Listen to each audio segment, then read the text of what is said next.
Let me take a quick poll here. How many of you parents have lost one of your kids to the game Fortnite? Fortnite, which is, that's a classical phrase or term. It means 2 weeks' time, but it's a new game that is, it's a $1 billion game for the creator of this game called Epic Games. And parents are getting so desperate to get their kids back away from the console because they're spending so much time there that they're even sending some of their kids to detox. Incredible story here out of Bloomberg. The game is like heroin, says Lorene Merer. She's a British behavioral specialist who works with kids battling addiction. Says, once you are hooked, it's hard to get unhooked. I'm curious if any of you out there have boys and or girls who are playing Fortnite. Call me. I'd like to hear what your experience has been. Maybe it hasn't been as dire as many parents are reporting right now. Apparently, it's an epidemic of addiction, so much so that there are clinical psychologists and counselors who are working with people, kids especially, but not only kids, who are addicted to the game Fortnite. Now, I am an old fogey. I like to think of myself as a young fogey, quite honestly.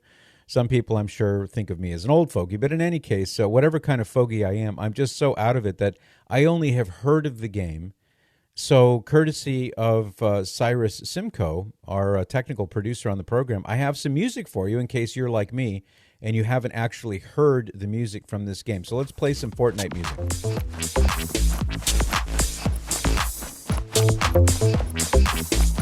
Does that music ring any bells?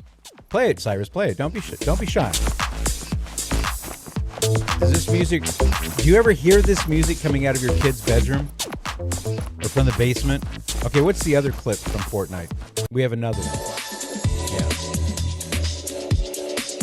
This one isn't as interesting. Yeah, this So is do you hear that out of the headphones, the earbuds of your kids, or I don't know if they could play this on their phones yet, but wherever they're playing the Fortnite, are you hearing that? Well, if you are just like a lot of parents. Debbie Vitney, she is losing the battle against Fortnite, she says.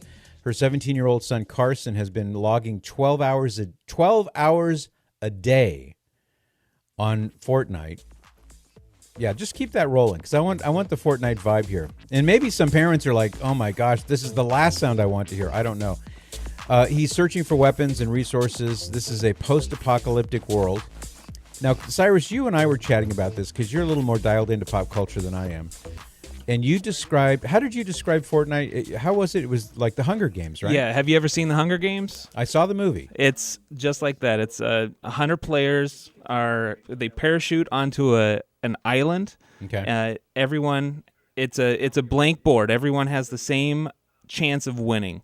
Okay. So you land on this island, and then you have to go around and look for, they call it loot, and loot can be weapons or building materials.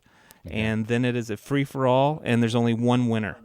So there's this enormous satisfaction by being the 1 out of 100 that survived. But that means 99 players are Do you play dead. Against 99 real bots? I mean, no, are they 99 real humans, most of them probably 10 to 12-year-old boys. So think of the shame factor if you're a 35-year-old and you get beaten down by 99 12-year-old kids. These kids they're so talented at the game. I mean, if you can be talented at something like this, they are genuinely talented. But it goes to show how much time that they're. I mean, if you spent half that amount of time playing the piano, you could be a professional musician. So they're getting loot, and the object is either to kill everyone else or not be killed by anyone else, right? You can play, you have to kill to win. The chances of winning without killing someone else are zero. I mean, so you can't go hide in a tree and let everyone kill each other, and then you kill the last guy. Maybe, but it's not going to happen. Okay, because they're coming for you. They're coming for you, and it'll be down to 2 people at the very end, and that one person he's going to find you. Okay. There are 200. Cyrus, I got to ask you a question because everybody's wondering now. How many hours a day do you log playing Fortnite? Well, I don't log any. Okay. I checked it out when my son started playing it to see what all the fuss was about, and it really is a fun game, and it is addictive because when you play, there's this luck factor, and the turnaround after losing is really quick. So it's kind of like gambling. where you throw your money out, and if you win, you get a quick little high, and it feels really good, and you want to play again. If you lose, it's like, you know what? I bet I can win next time. I know what I did wrong. I'll do this next time, and it's all going to work out. And people Cyrus, say, oh, go ahead, Kaylin. I have a question. How long does like one game take? Because isn't it true that it's not like you can just pause the game and come back to it later? Yeah. Is that why kids are so addicted? Because they have to finish the game in order? Good question. That's a great question. It's all live. There is no pausing. So the only if you need like when I call my son, it's like, hey, you didn't do the dishes, and he's in the middle of a game. He's like, oh, come on, Dad, just let me finish. I'm like, no, you were supposed to do this before you started playing. And so he'll go and hide in a bush. I'll give him a couple of seconds to go find a bush to hide in. He'll do the dishes really quick and then run back to his game, and hopefully he'll still be alive. So if somebody finds him while he's just crouched under the bush doing dishes, that's an easy they kill. kill him. Is that right? Oh, yeah. Yeah, okay. Definitely. Kaylin, how about you? Are you into the game? I'm not into the game. No, I've never played it, never seen anyone play it. But Well, it's really interesting. The game, even though it's very violent, there's no blood or guts.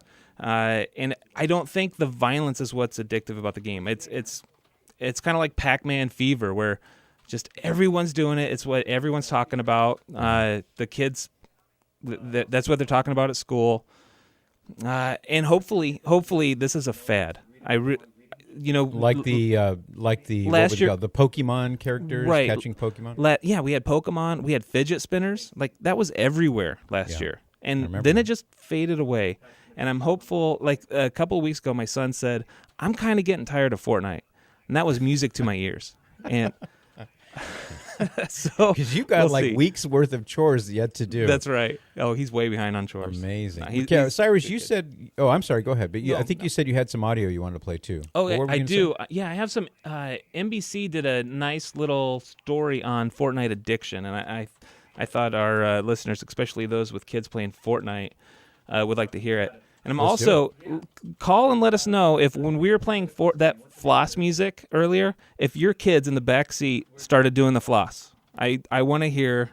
I want to hear from you. What is the floss exactly? The floss. I only now understand what dabbing is. I didn't even understand that before. Now I do. Oh, you are behind. You're behind. Yeah, you're behind. Your kids are old. Your kids are old now. So what is the floss? Is they break out the dental floss and floss their teeth? Kaylin, can you? I don't know if you can describe the floss. It's hard to you have describe. To experience the floss. It's a dance move. You have to see it. Yeah. Okay. You've all seen right, it. at You the just next don't team know. meeting, somebody's going to do that That's dance. right. I want to see it. I nominate Kaylin. Okay, so let's hear the video or the audio right. to understand what's going on. All right, here we go. I would describe it as obsessive. Maureen Link was getting desperate. It's all that they wanted to do. Didn't want to do anything else. Didn't want to do homework. Didn't want to go and hang out and do fun things outside of the house. Link, a nurse, says her sons, 11 and 13, were addicted to Fortnite. It very quickly became a problem in our home in the spring. In fact, medical professionals say it can actually be an addiction. The thing about these games is it gets their dopamine system involved, and their dopamine system releases like addictive chemicals, very similar to like a drug addiction. Chris McCarthy is a counselor who specializes in working with teenage boys. And it literally causes cravings. They can't live without it. They just get obsessed with it. Link says once she realized it wasn't a discipline or entertainment issue, but rather a health issue, she knew she needed to take action. I was really setting my kids up for failure because I was trying to get them to follow the rules and them to self-police. McCarthy says if your child is playing more than an hour a day, it's time for you as the parent to pull the plug cold turkey.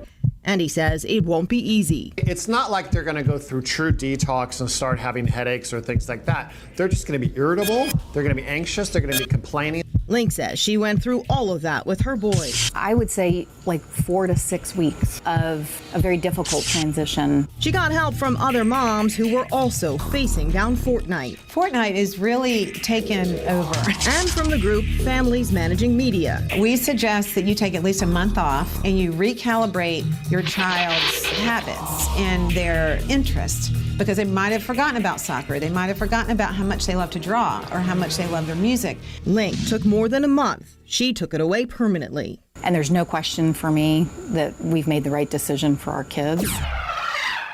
We're talking about the game Fortnite and the wild popularity it has. and the even wilder addiction rate that it's racking up with not just kids, but older people, too. I'll tell you about that in a minute. My number is 888-914-9149. I'm curious to know if you have Fortnite in your home, if one of your kids or your husband or if somebody's playing it. I know it's not just for men. I mean, there are women who play it too. If you have a Fortnite story, I'd love to hear it. 888-914-9149. Let's go over to Albuquerque and start with Katie. Hi, Katie. Tell me about your situation with Fortnite. Yes, Patrick. I am a public school teacher here in Albuquerque. I teach 7th grade, so I am right in the mix of Fortnite. I'll bet. And the kids come in tired. I have had students fall asleep because they've been up till 1 or 2 o'clock in the morning playing Fortnite. And we've even read an article in my class that baseball players are now playing Fortnite to build camaraderie between each other in different teams. Yeah, in fact, that was one of the things I wanted to mention. I'm glad you brought that up. Baseball players are having so many problems with this. We're talking about pro baseball players who are addicted to the game. They play it on the Jumbotron at the stadiums when there's nobody else there, and they're there to do batting practice and such. Let's see, what was his name? This was where did he go? He was David Price, star pitcher for the Boston Red Sox. He was scratched back in May from the starting lineup because he had wrist problems that they think were exacerbated by him playing Fortnite so much, to your point. So what do you say to these kids, and what do you say to their parents? Well, there's not much we can do. They play it until the first bell rings, and as soon as the last bell rings, they're back on it. And they've got their bus rides, and they've got time to play it there. And at least all the boys are playing it, and it gets to the point that sometimes, and I have to try and turn the conversation in the classroom because they're all talking about Fortnite. What is your policy about the kids you teach 7th grade, right? What's your policy about the kids being able to access their phones in class, during class? During school days, the phones are supposed to be put away. Are they? And when the phones are out, it's a confiscation. Oh, okay. So if you saw Johnny in the third row playing Fortnite, his phone goes away. Right. We physically take it away. It is taken to the office, and the first offense, the parent can pick it up at the end of the day. Second offense, it's a week. Third offense, it's the end of a semester. Wow. Well, that's interesting. So are you finding that the kids at least are not playing Fortnite on their phones in class? But it sounds like you're saying as soon as they get out of class, they bolt wherever and play Fortnite. Right. Okay. I mean, well, thanks. Students are telling me they're spending 10 hours a day on it. Do you think they're spending 10 hours a day in homework as well? No, they're I not. don't think so. Yeah, that 10 hours could go a long way for reading, writing, and arithmetic. Katie, thank you. I appreciate your perspective, especially coming at it as a teacher. Thank you. Let's go now to Carl, listening in Port Washington, Wisconsin. Hi, Carl. Hi, Patrick. Thanks for having me on. Sure. I used to be addicted to video games myself. I've never played Fortnite, but I do have a funny Fortnite story. Okay. A person on my route, I'm a garbage guy, came out and invited me to a Bible study. And I accepted, but then I realized I missed some of his contact information. So I went back to his house, rang the doorbell, and he wasn't coming to the door and was yelling at me. And then eventually, I didn't want to just go into his house. And then eventually he rushed up, let me in, and ran back into his living room. And I just wandered through his house, found him, and he was playing Fortnite. And he would not stop playing the game to talk to me about this Bible study he just invited me to. That until is eventually amazing. He died. He what? He died? Oh, I see. In the game. In the game, yeah. And he was not young. He was about 45 or so, I would say. That's young. To me, that's young. I'm just saying. Well, I'm 29, so it's old to me. Yeah, I know. It's a matter of perspective. I hear what you're saying, Carl. But trust me, when you get to my age, 41 looks really young. So how did it end up then? Did he just drop the whole idea of a Bible study in favor of Fortnite?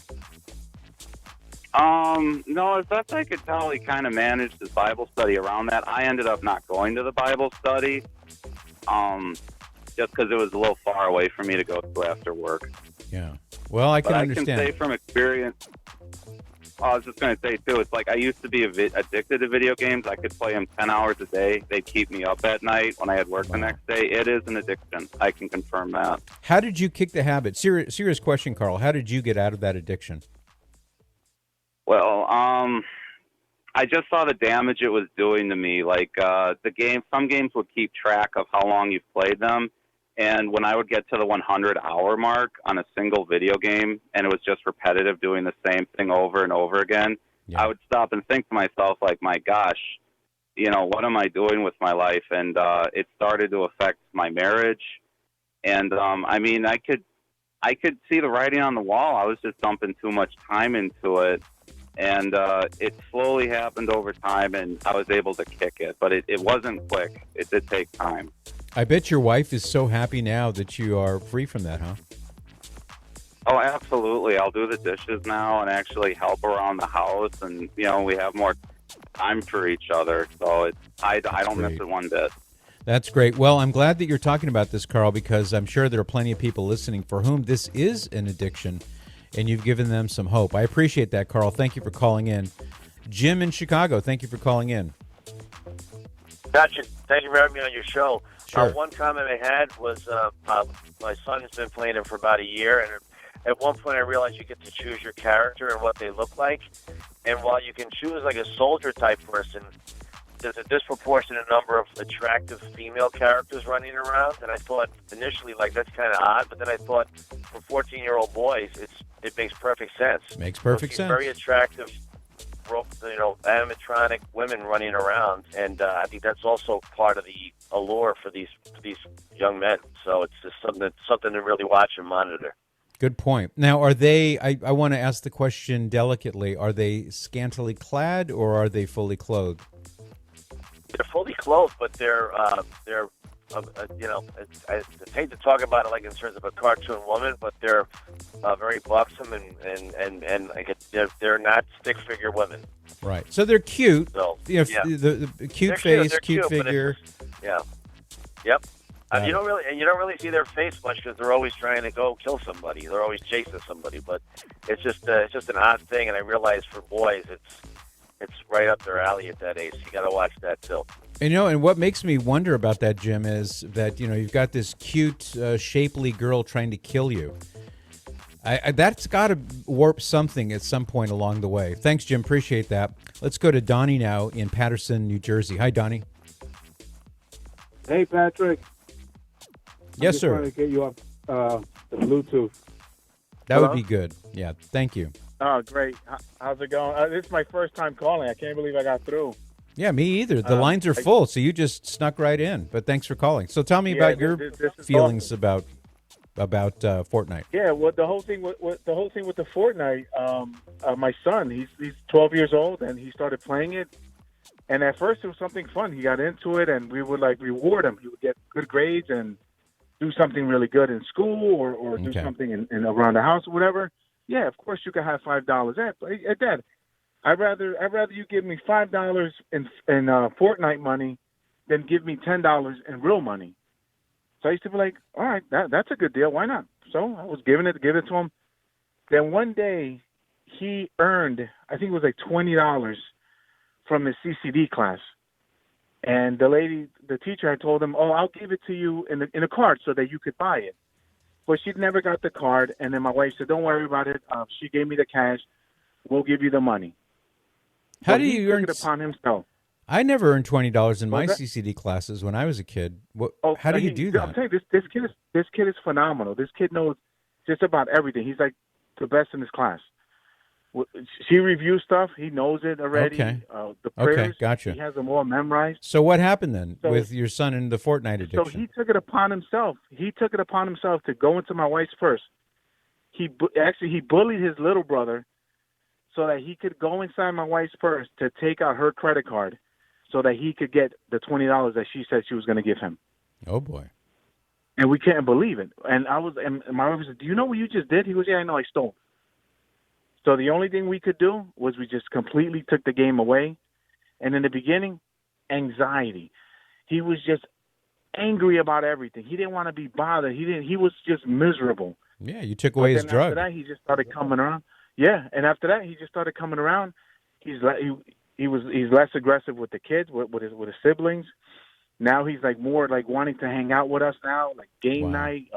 We'll watch a movie. Before he would just come down, do what he needed to do, and then run back upstairs. Wow. Jay, help me with this. And the next thing you know, he would run away. He'll come help me, and then he's gone. Like in a heartbeat, he's gone. Same thing with meals. So what happened? Listen, if I could give any time, but how did it end up, Donnie? What was the end game here? we took it away. We completely took it away because I at first I thought it was just an innocent game, and so I saw how it took over his life, how he took complete control over him. Wow. And I was like, that's it. It's over. And once he took my wife's credit card without the permission, and he bullied his little brother to do it, then I knew that there's no limits for him he would do whatever he has to do to play that game. Yeah, it's like an addiction to crack cocaine or something, or I mean, some such drug where you'll do anything to get your next hit. Donnie, I'm glad you did what you did. You sound like a good dad. You're on top of things. Thanks for the call. And the time we have left, let's go to Candelario in Carlsbad, California. Hi, Candelario. Hey, Patrick. Good morning. Good morning. Well, thanks for the phone call. But about the game, I was addicted to the game before, big time. Not the Fortnite, but the other games. I remember my dad come over to after school, find me at the shops. Back in the days, I'm thinking 20 years ago. He found me on the shop playing with my other friends, and oh boy, it was really bad. So I learned my lesson. Now I'm a father. I had an 11-year-old son who becomes, a player of the Fortnite about maybe a year ago, I would say. And first of all, I noticed that I can, by experience, know that this is going to be a bad thing for him. Yeah. But I still say, well, I can try to manage it. So I did it. I give it to him. I buy the console, and it was fun. I give him, rules, 2 hours. If you spend it 2 hours, you cannot play anymore. And this is how I teach him to basically manage his time. I know, they're kids, so they will try to burn more hours on that game. So I tell them, if you burn 10 hours through the whole week, you're not allowed to play on the weekend. And he did it. He burned them all. So I take away those controllers over the weekend. So we have to negotiate it. So, it was hard for him and for me. I only have one boy.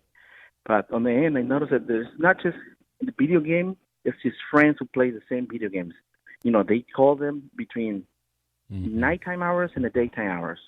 It's unbelievable how their friends, they're, ambitious to the same game, and they will definitely call at the nighttime where the parents are sleeping to play that video game. Have to literally talk to him seriously and say, hey, if it is continuous, I have to remove the game. Yeah, and what I would do is, just as a advice to parents, don't let your kids go to their room at night with their phones or their tablets, whatever it is. That should be parked in your room overnight. Otherwise, you can pretty much guarantee that when everyone else is asleep, they'll be up at 2 a.m. playing with their compatriots when their parents don't know about it. So, interesting story, Candelario. I'm glad to hear that you at least have a handle on this. I hope it doesn't get away from you. Thanks for the phone call. Cyrus, you mentioned that you have a policy in your home. What is that, quickly? We have a policy of... playing audio here. We have no device Tuesdays and Thursdays. That means the kids cannot be on screens of any kind on those days, and I have noticed the addiction during the other days has gone down just having those days off. And you have Smart. 10 seconds. We have Taco Tuesday here at Rancho Madrid. Different. Maybe when I was a kid, if my parents said, hey, no tacos for you if you indulge in this game too much, that might have worked. This is the Patrick Madrid Show on Relevant Radio. For more of the Patrick Madrid Show, visit relevantradio.com/Patrick.